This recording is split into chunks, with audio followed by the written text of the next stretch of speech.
লাকসাম কুমিল্লার অন্যতম সমাজ সংস্কারক অতুল কৃষ্ণ রায়চৌধুরীর মৈশান বাড়িতে আমরা এসেছি। অতুল কৃষ্ণ রায়চৌধুরীর 3 ভাই ছিলেন। ওনাদের অন্যান্য বাড়ি আছে, কিন্তু মৈশান বাড়ি বলে পরিচিত শুধুমাত্র এই সমাজ সংস্কারক এবং বিখ্যাত জমিদার অতুল কৃষ্ণ রায়চৌধুরী। অতুল কৃষ্ণ রায়চৌধুরীর বাড়িটা মৈশান বাড়ি অনন্য। 1947 সালের আগে যে দাঙ্গা হয়েছিল, সেই কারণে অতুল কৃষ্ণ রায়চৌধুরী কলকাতার অপর এক মুসলিম জমিদারের সাথে এই বাড়ি বিনিময় করে তিনি চলে যান। অতুল কৃষ্ণ রায়চৌধুরী এই এলাকার একজন বিখ্যাত সমাজ সংস্কারক। শুধু তিনি নন, ওনার ভাইরাও সমাজ সংস্কারক ছিলেন।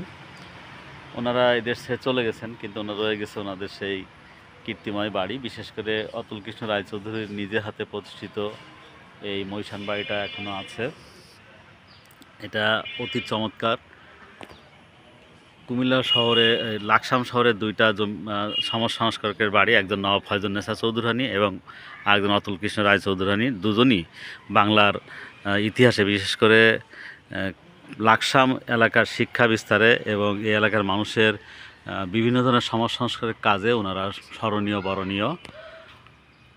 নবাব ফয়জুন্নেসা চৌধুরানীর বাড়িটা গণপ্রজাতন্ত্রী বাংলাদেশ সরকার জাদুঘর করেছে এবং ওখান থেকে ওনাদের বংশধরদের উপযুক্ত ক্ষতিপূরণ দিয়ে অন্যত্র স্থানান্তরের ব্যবস্থা হচ্ছে। আমরা আশা করি মৈশান বাড়ি এই বাড়িটা সংরক্ষিত হবে এবং এটাও একটি জাদুঘরে পরিণত করা হবে এবং এখানে যারা আছেন তাদেরকে উপযুক্ত ক্ষতিপূরণ দিয়ে অন্যত্র স্থানান্তর করা হবে।